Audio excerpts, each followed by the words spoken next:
Lisa Ann here at Sapphire for another episode of Lisa Ann's Backstage Convos. I am solo today, but those of you who know me understand that rolling solo is not a problem for me. It shouldn't be a problem for you either, especially if you like to go out, because Sapphire is kind of the greatest place to go solo, meet new people, sit at the bar and watch games, or lounge around by the stage. I love being here every Thursday night for football, and I think you would really enjoy it too. So I'm just throwing that out there. You feel the need to throw things out there, the YouTube channel, whether you're a subscriber or just a viewer, it would really help if you subscribed. We love your comments, but on one specific post that landed on the Backstage Convos Instagram, I realized there was a barrage of commentary, many in which I wanted to respond back, but it's really a long form answer. So what I'm hoping is this same person translates from Instagram to watching the full video on YouTube and sees exactly what I'm talking about.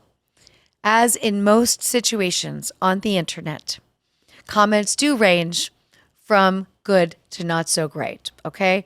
So we'll go there, but I will say there are some lovely people that need to be called out, and I'm going to start with this one because this one's great. Lionheart, I thank you so much, and I thank you for being a follower of ours on IG. This was the post with Alana Buns talking about the protocol in which you were or should approach a woman or a porn star, a content creator, anybody that you find sexy. Let's just put it there.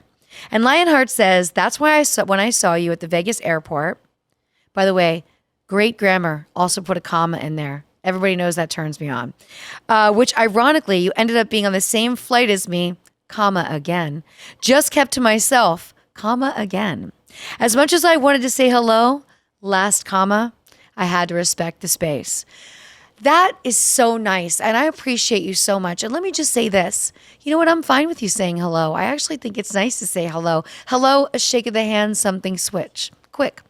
It's hard to get into the, can I take a photo? Because then other people notice you taking a photo. And then I feel like when the situation breaks apart, I am now stuck, stranded with half the people at the airport staring at me, wondering who I am, potentially Googling me. It gets into a very weird space. But the hello is cool.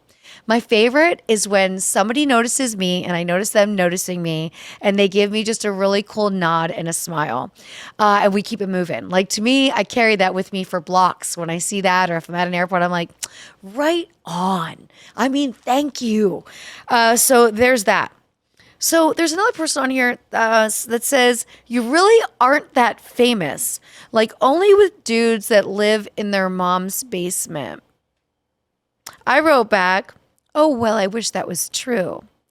Another person writes back, it is true. It is not true, but I gave it up at that point. We did get one. This was a lengthy, I actually chimed in. Now, a New Year's resolution of mine in 2023 that has stuck, that will now be a permanent addition to my life, is I can no longer troll trolls. But I feel as if since this was a conversation being had on Backstage Convos, where you're going to get a little bit more insight into our space, whether it be as a porn star, feature dancer, creator, everyone that I interview, including myself. This person says, Lisa, you put yourself on porn. Seriously, going around getting paid to get screwed by strangers makes a lot of sense. What makes sense to one person might not make sense to another, and that's fine.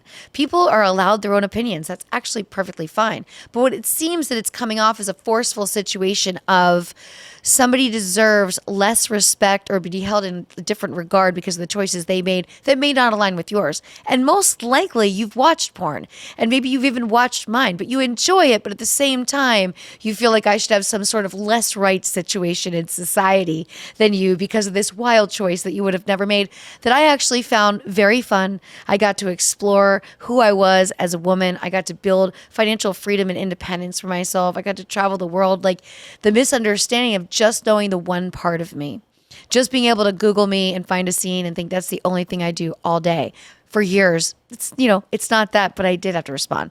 I wrote back, interesting take, ... Validating my many points on this topic. The sexual envy is so real that the backlash creates chaos.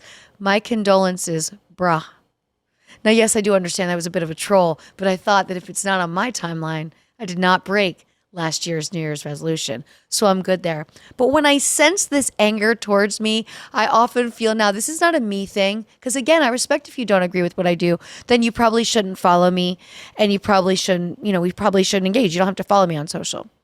But I feel this angst that someone might be a little jelly that I've had a more sexual, adventurous life, which I created myself because I took this chance to get in the business and I got to explore myself in a safe place on set where I truly could pick my pleasure, who I wanted to work with, what I wanted to do, what I didn't want to do. So it may not have been your first choice, but it definitely was mine. This continues. Of course it continues because this is the type of person that wants to keep this going. Says, unfortunately, dudes just want to justify themselves to present themselves from feeling guilty. So now somebody else is chiming in because we've realized there's some guilt associated. It's so different now because content is able to be viewed on your phone. When I got into the industry, it was still adult bookstores. There was no internet. So it was this active choice that you had to be 18 or up to go into this store. Many people were still didn't want people to know that they went. So a lot of the stores were in like weird neighborhoods. You went into like this back door and the whole thing was even extra sketchier. You'd leave if you bought something or rent something. It'd be in a plain brown bag. This was before even Blockbuster added a little room in the back. And I think this effort that people had to make made them watch less, made them less involved with it as it was like a treat because it was hard to get. It became so accessible that it brainwashed so many people into thinking that the sex that's taking place in those movies is standard, normal. Every girl's going to do that. Every guy's going to want to do that. It's really blurred the lines. And I think that's where the accessibility difference is as well. Because at that same time, somebody that had to go into a store and get something that was in a brown bag at a certain time where they thought nobody would drive by and notice their car, those are the same people that wouldn't have walked up to you and touched you anyway because they would have seen you and been shy about it and maybe nodded. I remember years people recognizing me and just never saying a word if I was at a club or somewhere else. So that doesn't change how you should approach a woman, what she does for a living, whether she's an OnlyFans creator or whether she's in the industry. Just because you've built this rapport and you see her this way, whether you like her or not, no. That's where consent comes in and conversations that we should be continuing to have with reminding people that we all should have boundaries and we should all be mindful of each other's boundaries and be self-aware. And I realized, though, that this post did really bring out the best in many and the worst in others. Ian says, people need to place themselves in a situation where they don't like it also. I think it's great. That's just, hey, put the shoe on the other foot, right? This is someone saying like, maybe put yourself in that situation. Thank you, Lyft, for saying, gotta respect the space of a goddess. All right, we got another really good one here. And I thank everybody that's jumped over and followed the social media and is following the clips. I hope that you also go and watch because we make these short and sweet. You're gonna enjoy them on YouTube. Just go subscribe. We try to drop one for you every Tuesday. Eventually that will be an every Tuesday thing. We'll set up a mailbag. Maybe you'll have specific questions from some of the episodes that I can answer for you. But the real C.S. Smith says, please don't yell out from across the room, hey, Lisa Ann. I would walk over and say, excuse me? Are you Lisa Ann? It is okay if I get a picture with you. And if I get a no, not right now, I would just say okay and thank you. So you're asking and you're going to accept a no, which is fantastic. But remember, introduce yourself first, It's assumed that people know who I am as they're approaching me and asking me if I'm Lisa Ann. But it's also nice to know, hey, is your name Greg? Because I want to meet you too. And when people have met me, if you are one of the people that's met me at a trade show or in a random space, you'll know that I go into instant interview mode and I want to know about you. Because I already assume that you know about me, whether you follow my podcast, my social media, you know me from the industry, events. But I'm like, what do you do? I'm curious too. Like, it's all laid out for you. So it makes this easy, real exchange of back and forth. But fan etiquette, just etiquette in general.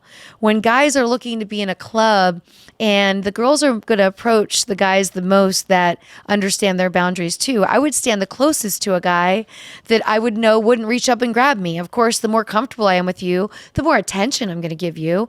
That's a very common thread on the floor at the strip club too, is to be mindful of that until maybe a conversation is had or you feel it's whatever may be appropriate once something is discussed, but you will get a lot more attention, not just out there on the street, but in a club, by girls that kind of understand that you understand them, and there's a trust there, and then they can get really comfortable and feel really safe and have a lot of fun with you. That goes in the dating space too.